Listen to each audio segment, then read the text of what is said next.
आखिर ऐसा क्या हो गया जो संजू बाबा ने लगा दी है बॉलीवुड की क्लास। और कौन कौन ऐसे लोग हैं जो इन दोनों अपनी अपनी तरह से बॉलीवुड की क्लास लगा रहे हैं। किस किस ने लगाई है बॉलीवुड की पाठशाला, किस किस के निशाने पर है बॉलीवुड, किन किन अलग कारणों से निशाने पर है बॉलीवुड, क्यों बॉलीवुड पर कसता जा रहा है शिकंजा। ये तमाम बातें हैं जो आज मैं और रवि जी डिस्कस करने वाले हैं। बहुत सारी चीजें हैं, एक एक करके आपको बताएंगे। शुरुआत हम संजय दत्त वाली खबर से करेंगे। मैं नहीं जानता कि इस खबर को आपने इस तरह से समझा है या नहीं समझा है, लेकिन हम कोशिश करेंगे, क्योंकि बॉलीवुड में भी बहुत तमाम चीजें चला करती हैं और आजकल हम मेन स्ट्रीम मीडिया पर देख रहे हैं लोगों को पाठशाला शो बड़े पसंद आते हैं। हमारे दो दो न्यूज एंकर्स हैं जो पाठशाला वाले शो करते हैं, तो हमको लगा कि भाई अगर पाठशाला लगाई गई है, क्लास लगाई गई है बॉलीवुड की, तो इस पर भी चर्चा करना तो बनता है। धीरे धीरे जो भी दर्शक जुड़ते जा रहे हैं उनसे एक ही रिक्वेस्ट है कि जल्दी से आप जिन शहरों से जुड़ रहे हैं उन शहरों का नाम आप हमें जल्दी जल्दी बताते चलिए। चाहे आप रवि जी के चैनल पर जुड़ रहे हैं या फिर आप मेरे चैनल पर जुड़ रहे हैं, जरूर लिखिए कि किन शहरों से जुड़ रहे हैं, अपना नाम, ताकि हमें पता लगता रहे कि आप हमारी ये जो आवाज है कहां कहां बैठकर सुन रहे हैं। तो अगले कुछ मिनटों में आप सुनेंगे कि बॉलीवुड की क्लास किस किस ने लगाई, क्यों लगाई, क्या क्या वजह है और क्या ऐसा होता जा रहा है। रवि जी, हम कल रात ही डिस्कस कर रहे थे, क्योंकि अक्सर हम लोग रात में डिस्कस कर लेते हैं कि कोई बड़ी खबर चल रही है जो छूट गई हो, या सुबह सुबह कई बार हमारा डिस्कशन होता है कि क्या चल रहा है, और फिर हमारी आपकी काफी चर्चा होती है फोन पर। उसके बाद फिर हम ये टॉपिक्स निकाल कर लाते हैं। तो दर्शकों को ये भी बताना चाहता हूँ कि ये रैंडम टॉपिक्स नहीं है, हम लोग बाकायदा इस पर डिस्कशन करते हैं कि भाई क्या कुछ चल रहा है बॉलीवुड में, और फिर हम यूट्यूब पर देखते हैं कि उनके बारे में कहीं कोई बात नहीं हो रही है। तो फिर लगता है कि भाई ये हमारी जिम्मेदारी है, क्योंकि बहुत सारे दर्शक हमारे और आपके चैनल से जुड़े हुए हैं। तो ये जो संजू बाबा क्लास लगा रहे हैं बॉलीवुड की, क्योंकि संजू बाबा को एक बार हमने उनकी फिल्म आई थी भूतनी, उसके समय भी क्लास लगाते हुए देखा था, और अब ये दूसरा मौका है कुछ ही महीनों के अंदर जो संजय दत्त का दर्द जो है वो उभर कर आ गया है। क्या जरूरत ऐसी पड़ी है, और क्या अब संजू जो है वो अपने आसपास के लोगों को समझा नहीं रहे कि भैया कर क्या रहे हो। पहले तुम बताते हैं हो क्या रहा है, क्यों क्लास लगाने की नौबत आई।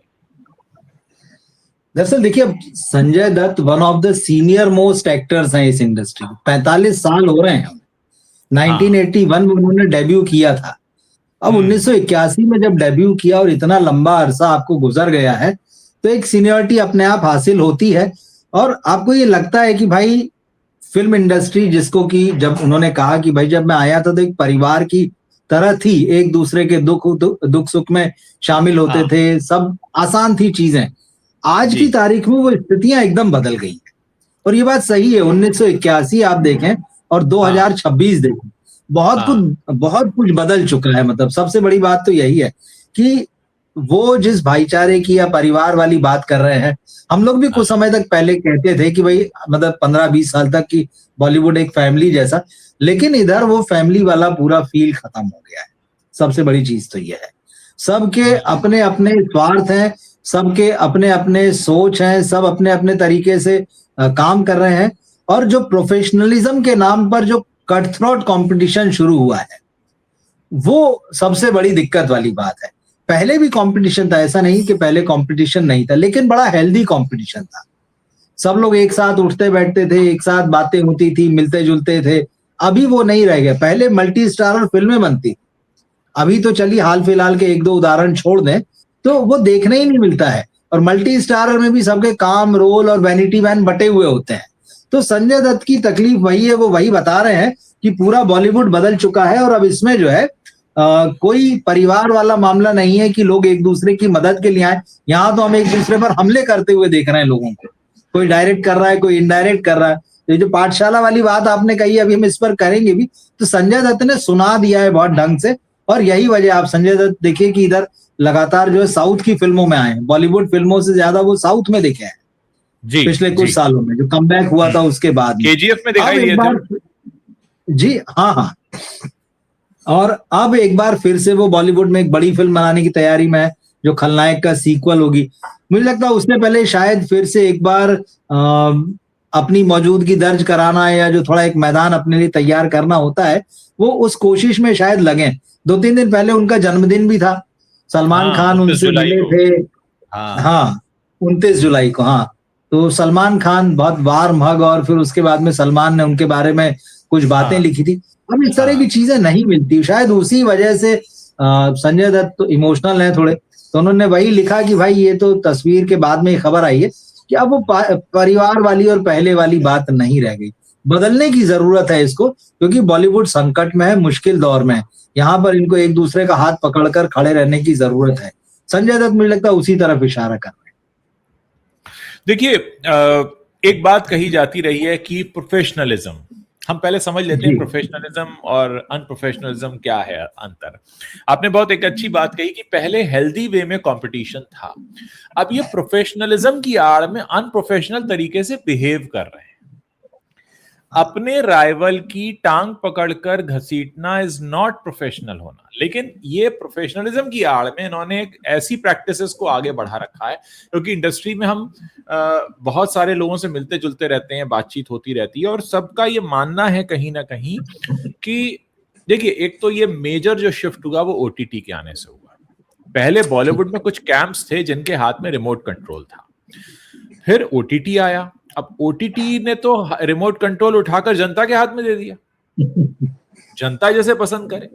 अच्छा, ऐसा हमें लगता है कि जो ओटीटी के बड़े प्लेयर्स हैं उनके हाथ में रिमोट है, असल में उनके हाथ में भी रिमोट नहीं है। वो भी बड़े विवश हैं कि जो जनता देखेगी अल्टीमेटली वही पसंद किया जाएगा, जो जनता देखेगी अल्टीमेटली उसी पर बात होगी। तो कुल मिलाकर ये अब कई तरह की मार लगी है।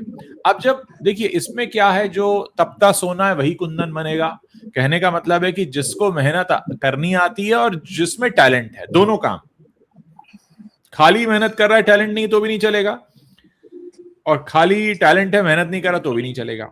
उस सब के बीच में ये मामला ऐसा आकर फंस गया है कि अब इंडस्ट्री में देखिए, यहां पर संजय दत्त का उदाहरण कितना पुख्ता है। 45 साल से काम कर रहे हैं, यानी उन्होंने इंडस्ट्री को बदलते हुए देख लिया। शुरुआत में बात गोविंदा ने भी कही थी, अगर आपको याद हो, गोविंदा ने बाकायदा प्रेस कॉन्फ्रेंस करके कहा था कि मेरी फिल्में रिलीज नहीं होने जा रही। उस वक्त लोगों ने तमाम बातें उनके लिए कही थी कि वो मतलब उनको ये भ्रम हो रहा है, तमाम तरह की बातें। लेकिन देखिए, वो भी कहीं ना कहीं, और संजय दत्त, गोविंदा, ये लगभग आसपास के टाइम में ही इन्होंने करियर शुरू किया है, 3-4 साल का ऊपर नीचे है इनका मामला। तो अब बदलता हुआ ये दौर है, और हम जो बॉलीवुड की पाठशाला की चिंता कर रहे हैं, उसमें एक पाठशाला गीतांजलि वांगचुक ने भी लगाई है, उन्होंने भी बहुत कुछ बोला है। तो क्योंकि हम पाठशाला का जिक्र कर रहे हैं और भी आगे कई पाठशालाओं का और जिक्र होगा, तो गीतांजलि वांगचुक देखिए, उनका कोई बहुत ज्यादा सरोकार बॉलीवुड से नहीं है, लेकिन वो एक बहुत अच्छी ऑब्जर्व करके बोलने वाली एक ऐसी नागरिक हैं। उनके पति जो हैं सोनम वांगचुक, वो इस समय पूरे देश का केंद्र बने हुए हैं, देश की सोच का केंद्र बने हुए हैं, और ऐसे में वो किस तरह से देखती हैं बॉलीवुड को, ऐसे में वो किस तरह से सिनेमा को देखती हैं, क्योंकि कहीं ना कहीं नेता और अभिनेता ये दो ही लोग हैं जो हमारी देश की जनता को प्रभावित करते हैं। तो कहीं ना कहीं उनकी भी जो नजर है वो इसी तरफ है कि बॉलीवुड जो है ना वो भटक रहा है। भटक क्या रहा है? भटका हुआ है अपनी एक भ्रम में, अपनी एक सोच में। बिल्कुल, देखिए, जैसा आपने कहा कि सीधे तौर पर वो बॉलीवुड से नहीं जुड़ी हुई है, लेकिन हर वो व्यक्ति जो बॉलीवुड का सिनेमा देखता है या हॉलीवुड का, या सिनेमा कोई भी देखता है जी, और इंडिया में रहता है तो बॉलीवुड तो देखता ही है, वो उससे अलग रह नहीं सकता है। तो उनका ये एक ट्विटर पर एक स्टेटमेंट आया जो उन्होंने क्रिस्टोफर नोलन की द ओडिसी देखने के बाद में, एक तो उस फिल्म की बहुत तारीफ की, उन्होंने कहा कि भाई सररियल एक्सपीरियंस, मतलब उस एक्सपीरियंस की उन्होंने बात की। फिर उन्होंने कहा कि मैं 2024 में क्रिस्टोफर नोलन से अचानक मेरी मुलाकात हो गई थी न्यूयॉर्क में, तो उसका थोड़ा बहुत जिक्र किया। तो फिल्म तो उन्होंने कहा जो कुछ है बहुत अच्छा है, उसकी तारीफ की, लेकिन उन्होंने जो इंडियन संदर्भों में और बॉलीवुड के संदर्भ में जो कहा है वो मैं आपको पढ़ के बता देता हूँ जो उनके ट्वीट में है। फिल्म देखकर, फिल्म तो खैर आपने भी देखी और आप बता सकते हैं, और जो मैंने रिव्यू पढ़े हैं या जो चीजें मैंने पढ़ी है कि जो Indian story telling, Indian mythology, Indian epics वो फील देती है ये फिल्म। तो इसी चीज को उन्होंने लिखा है गीतांजलि ने कि its themes feel so familiar to the Indian imagination, the hero's journey, dharma and destiny, exile, temptation, homecoming, the human being tested and transformed along the way। तो ये सारी चीजें हमको महाभारत में भी मिलती है, रामायण में भी देखने मिलती। फिर इसके बाद जो उन्होंने लिखा है बॉलीवुड के संदर्भ में, India is sitting on a treasure house of such epics. Imagine bringing them to cinema with scale. Sensitivity and intellectual depth, cinema is more than entertainment. ये बॉलीवुड वालों के लिए बहुत इंपॉर्टेंट लाइन है। Cinema is more than entertainment, it shapes minds. Perhaps Bollywood needs to rediscover its role as one of our most powerful classrooms. यहां भी देखिए classroom की बात आ गई। बॉलीवुड को समझना चाहिए कि उसका कितना गहरा असर है, लेकिन वो खुद को समझ ही नहीं पा रहा है कि मैं क्या हूं। उसने वो एंटरटेनमेंट वाली जो लाइन पकड़ कर रखी है ना, वो उससे दाएं बाएं नहीं होना चाहता है, क्योंकि उसको लगता है ये एंटरटेनमेंट ठीक है, सरल है, आसान है, ठुमके लगा दो, फॉर्मूले वाली बातें कर लो, नाच गाना कर लो, एक्शन कुछ दिखा दो या पुरानी फिल्में चुरा लो, कुछ मेहनत मत करो। जिस संस्कृति की बात होती है, आपके पास इतनी सारी कहानियां हैं और हमारे यहाँ तो इतनी विविधता है। आप जिस एरिया में चले जाइए एक अलग तरह का सिनेमा बन सकता है, नॉर्थ में अलग, साउथ में अलग, ईस्ट में अलग, वेस्ट में अलग, और उसमें भी पॉकेट्स हैं। इतनी कहानियां हैं, लोक कथाएं हैं, धार्मिक कहानियां हैं, पौराणिक कहानियां हैं, ऐतिहासिक कहानियां। ये करते क्यों नहीं है?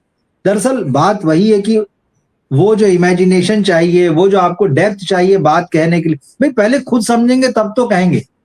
सच ये है कि उतनी बुद्धि खुद में नहीं है तो कहने की बात। तो वो जो गीतांजलि ने एकदम इनडायरेक्टली, आप कही, मुझे डायरेक्ट तो नहीं कहा, इनडायरेक्टली जरूर क्लास ले ली है इनकी कि भाई आप अपने आप को समझिए। पहले यहां पे एक बहुत गहरी बात जो हमें समझनी पड़ेगी, दर्शक कृपया ध्यान दें जो मैं आगे बोलने जा रहा हूं। देखिए, अगर एक तो होता है कि इंडस्ट्री इनसाइडर क्या कह रहे हैं, या हमारे जैसे जो एनालिसिस करते हैं 25-30 सालों से देख रहे हैं फिल्म इंडस्ट्री को, वो कह रहे हैं। अब यहाँ पे गीतांजलि वांगचुक की एंट्री हो रही है, जिनका फिल्म इंडस्ट्री से कोई लेना देना नहीं है। वो एक दर्शक के तौर पर जुड़ी हुई हैं, वो कोई फिल्म पत्रकार नहीं है, इंडस्ट्री के अंदरूनी लोगों के साथ उनका कोई इतना उठना बैठना नहीं है। एक ऑब्जर्वर के तौर पर जब वो इतनी बड़ी बात कह रही है, यानी अब मामला कहते हैं ना कि लिमिट क्रॉस कर चुका है। जो आपकी इंडस्ट्री से नहीं है लोग, वो लोग भी कमेंट करने लगे हैं। इसका मतलब है कि सच में कुछ गड़बड़ है। देखिए, एक हलवाई की दुकान पर एक शख्स जाता है जिसे बड़ी अच्छी मिठाई बनानी आती है और वो कमी निकालता है, तो कहते हैं भैया एक्सपर्ट है, इसको आता है ना, इसको पता है कि इसमें तुमने मेवा कम डाला है, कि शक्कर ज्यादा हो गया है, कि घी कैसा था, कि तुमने इसको पकाया नहीं है। वो बात समझ में आती है। लेकिन जब एक आम व्यक्ति जो मिठाई बनाना नहीं जानता और वो कहे कि नहीं यार इसमें ना कुछ तो गड़बड़ है, मैं बता नहीं पा रहा हूं पर गड़बड़ है, ये हमें वैसा नहीं लग रहा है जैसा कि होना चाहिए, इसका मतलब है कि फिर मामला जो है लिमिट्स के बाहर चला गया है। और सीधे तौर पर मैं ये कहूंगा कि कहीं ना कहीं ये बहुत बड़ा वेकअप कॉल गीतांजलि वांगचुक ने भी दे दिया है अपनी तरफ से बॉलीवुड को। ये वही गीतांजलि वांगचुक हैं जिनके पति सोनम वांगचुक हैं, जिनके बारे में कहा गया कि फुनसुक वांगडू जो कैरेक्टर है 3 इडियट्स का, ये कहा गया कि उनकी लाइफ पर बेस्ड है। फिर ये भी कहा गया सुविधाजनक तरीके से कि उन पर बेस्ड नहीं है। तमाम जगह तमाम तरह के बयानात आते रहे, लेकिन इतना जरूर है कि पढ़े लिखे वर्ग को भी अब ये लग रहा है। तो 2 पाठशाला की हमने अभी तक बात कर ली है। एक तो संजू बाबा ने किस तरह से पाठशाला लगाई है। संजू बाबा क्या कह रहे हैं?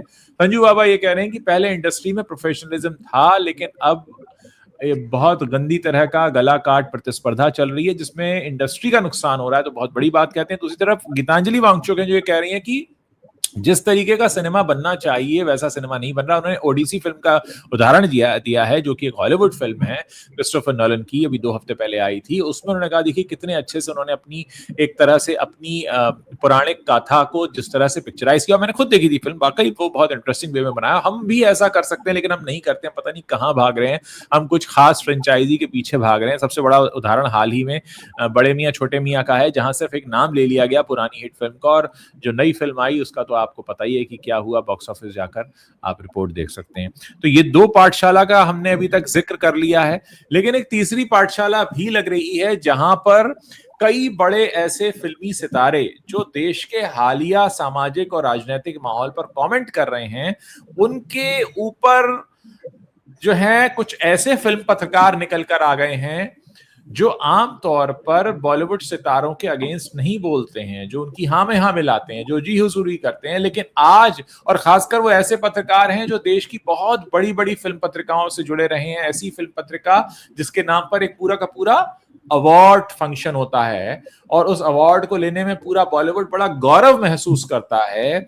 ऐसी बड़ी महान पत्रिका के जो बड़े पत्रकार हैं उनसे जुड़े हुए, वो अब खुलकर ये कह रहे हैं कि ये जो बॉलीवुड के लोग अब इस समय के मतलब जो मौजूदा हाल है सामाजिक, जो हाल ही में जंजी वाला आंदोलन हुआ या तमाम चीजें हुई, तरह तरह के वीडियो सामने आए, कहीं कहा गया पुलिस पर अत्याचार हुआ, कहीं कहा गया पुलिस ने अत्याचार किया, कहीं तमाम तरह की बातें होती रही, उसके बारे में जो सितारे खास एजेंडा परोस रहे हैं, तो उसके अगेंस्ट में वो पत्रकार भी बोलने लगे हैं जो आमतौर पर बॉलीवुड के पिछलग्गू पत्रकार कहे जाते थे, जिनके बारे में कहा जाता है कि भाई ये बॉलीवुड के अगेंस्ट नहीं बोलते हैं, ऐसे लोग भी खुलकर आ गए। तो ये देखिए बात बिल्कुल दुनिया बदल रही है। और अक्सर राजनीति में एक शब्द आता है, अंतरात्मा की आवाज। राजनेता बड़े इस्तेमाल करते हैं, अंतरात्मा की आवाज है, वो सही करते हैं, कभी नहीं सुनते, जिसको वो कभी नहीं सुनते, वो मौके के हिसाब से उस आवाज को बदल देते हैं, उसकी ट्यून उस हिसाब से सेट कर लेते हैं। जिस मौके पे खड़े हो गए, ये तो हमारी अंतरात्मा की आवाज थी। मुझे लगता है कि कुछ बॉलीवुड पत्रकार जिनका आप जिक्र कर रहे हैं, जिनका हमेशा हम लोग ये देखते आए हैं कि भाई इनको तो हमेशा एक्टर्स की, प्रोड्यूसर्स की, डायरेक्टर्स की गुड बुक में रहना है, और एक्टर भी चाहते हैं कि उनकी गुड बुक में रहें, क्योंकि वो पुरस्कार देने वाली जो संस्थाएं उनके साथ जुड़े हुए हैं। लेकिन कहीं ना कहीं मुझे लगता है कि शायद अब पत्रकारों की भी अंतरात्मा जो है वो जाग रही है।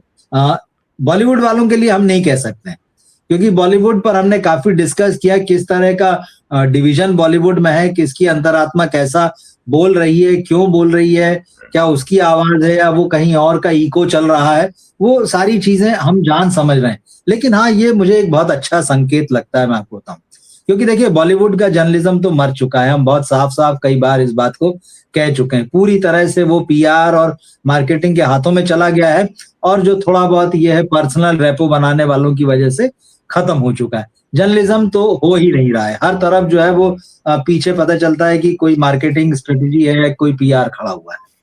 अब ऐसे में लेकिन अगर बोला जा रहा है, क्योंकि हाल के इधर 2-5 दिनों के उसमें हमने देखा है, क्योंकि जो स्टूडेंट प्रोटेस्ट के बाद में जिस तरह से बॉलीवुड वाले कई स्टार्स की, बड़े स्टार्स की, कई कम जाने पहचाने कह लीजिए, जिनको आप कहते हैं कि यार ये ए क्लास नहीं है, उसके बावजूद जो मजबूत एक्टर हैं उन्होंने अपनी आवाजें उठाई। फिर उसके बाद में बॉलीवुड के सो कॉल्ड स्टार्स ने भी उठाई।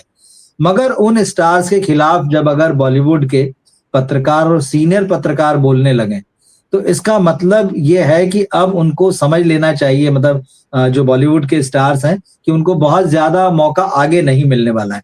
क्योंकि ये भी कहा जा रहा है कि आप ये मत सोचिए कि आपकी फिल्म आ रही है तो आप मतलब सारी लीपापोती कर लेंगे। इस बात का भी ध्यान रखिए, अगर आपकी फिल्म आ रही है और आप जिस तरह के स्टेटमेंट दे रहे हैं, तो जनता सब देख रही है। आप ये नहीं कह सकते कि फिल्म में तो अलग मैसेज दे रहे हैं और यहाँ रियलिटी में आप कुछ और बोल रहे हैं। तो ये नहीं चलेगा, ये दोहरापन नहीं चलेगा। तो मुझे लगता है ये बहुत अच्छा संकेत है। देखिए, अब जैसे आंदोलन हुआ छात्रों का, तो जाहिर है शुरुआत में लोग छात्रों के पक्ष में निकल कर आए, फिर एक नैरेटिव ये आने लगा कि भाई छात्रों में कुछ मिलावट हुई है, बाहर के तत्व हैं, तमाम तरह की फंडिंग बहुत तरह की बातें हुई। अब फिल्म इंडस्ट्री का एक धड़ा जो है वो जेनजी के अगेंस्ट में आकर ऐसा लग रहा है खड़ा हो रहा है। तो ये जो धड़ा जेनजी के अगेंस्ट में आकर खड़ा हो रहा है, इन पर सीधे सीधे उन बॉलीवुड पत्रकारों ने निशाना साध दिया जो अभी तक बॉलीवुड के सितारों की पूजा करते थे, अर्चना करते थे, उनको आरती की थाली लेके खड़े रहते। अब उन्होंने कह दिया भाई तुम जो कर रहे हो गलत है, और ये कहते हैं ना, now they have shown that they have spines, कि भैया अपनी रीढ़ दिखा दिए कि भाई तुम गलत कर रहे हो। और ये बहुत जरूरी होता है, एक तरह से वेकअप कॉल भी है। तो देखते हैं, मुझे लगता है कि ये जो पूरा का पूरा अभी सिनेरियो चेंज हुआ है हाल के, कह सकते हैं महीने, सवा महीने में, ये बहुत हद तक आगे आने वाली चीजों की दिशा भी तय करेगा। और इसमें सभी हैं, मतलब इसमें बॉलीवुड भी आता है, हमारा समाज भी आता है, पॉलिटिकल चेंजेस भी आते हैं, तमाम चीजें आती हैं कि लोग अब नई तरह से सोच रहे हैं। आई एम श्योर कि इस तरीके की चीजों से हमारे जो फिल्मकार हैं वो भी प्रेरणा लें और ऐसा सिनेमा भी बनाएं जो आज के परिदृश्य को दिखाता हो। लोग कनेक्ट करेंगे। आज जो कुछ चल रहा है मौजूदा, वो अगर पर्दे पर आता है, चाहे जिस भी तरीके से आता है, चाहे एक शॉर्ट फिल्म के तौर पर या वेब सीरीज में या बड़े पर्दे पर, लोग उससे कनेक्ट करेंगे, रेलेवेंस होगा उसका, और मुझे लगता है कि फिर हम ये नहीं कह पाएंगे। दूसरी बात, अगर हम गीतांजलि वांगचुक ने जो कहा कि भाई जैसे ओडिसी का उन्होंने उदाहरण दिया, तो हमारे पास बहुत सी ऐसी कथाएं हैं जिन पर आप मॉडर्न तरीके से बना सकते। मुझे याद है प्रकाश झा ने एक फिल्म बनाई थी राजनीति, उन्होंने कहा था कि ये महाभारत पर बेस्ड है। तो जरूरी नहीं है कि हम महाभारत पर बेस्ड है तो हम वही कैरेक्टर उसी नाम के लोग लाएं। सिचुएशन वो हो सकती है। महाभारत के बारे में कहा भी गया ना कि जो यहां नहीं है वो कहीं नहीं है।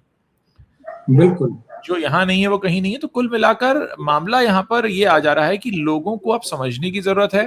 दूसरी तरफ जो संजू बाबा बात कह रहे हैं, जिसका हमने जहां से बातचीत आज की शुरू की, कि भाई प्रोफेशनलिज्म कहां गया आपका? आप अच्छा काम कीजिए ना, सामने वाले की आप टांग पकड़कर घसीट रहे हैं। क्रैब मेंटालिटी आपकी बिल्कुल, कि आप जो है किसी को अलग भी नहीं करने दे रहे हैं और उसको पनपने भी नहीं दे रहे हैं और खुद भी नहीं पनप रहे हैं, खुद भी वहीं पड़े हैं और आप चाहते हैं सामने वाला भी वहीं पड़ा रहे। कुछ अगर कोई कुछ अलग करता है तो आप कहते हैं यार, और फिर आप ये भी कहते हैं we are a family, we are a family. Film industry में ही शायद सबसे ज्यादा मुझे लगता है हिंदुस्तान में जितने हक्स होते हैं उनमें 80% तो फिल्म इंडस्ट्री में होते हैं। 80% फिल्म इंडस्ट्री में होते हैं। जैसे राजनीति में भारत का 80% झूठ बोला जाता है, वैसी फिल्म इंडस्ट्री में 80% चेहरे पर मुस्कान और पीछे कुछ और होता है। प्लानिंग ये होती है कि कांग्रेचुलेट करते हैं आपकी फिल्म पर, और प्लानिंग ये होती है कि फिल्म पिट जाए तो मैं ड्रिंक पार्टी रखूंगा घर में, और ये होता है। जो लोग देख रहे होंगे, अगर इंडस्ट्री से जुड़े लोग भी देख रहे हैं तो वो इस बात को समझ रहे हैं। उन्होंने खुद कई ऐसी पार्टीज अटेंड की होंगी जहां पे इस बात का ही सेलिब्रेशन है कि कैसे सामने वाले की क्लास लग गई। तो कुल मिलाकर ये चीज से बाहर आने की जरूरत है, वरना मतलब कहते हैं ना, जब इंडस्ट्री नहीं बन पाएगी फिर। संजय दत्त ने एक बात और बोली, इसमें मैं आपको जोड़ दूं, क्योंकि हम यहाँ सिर्फ सितारों की बात कर रहे हैं।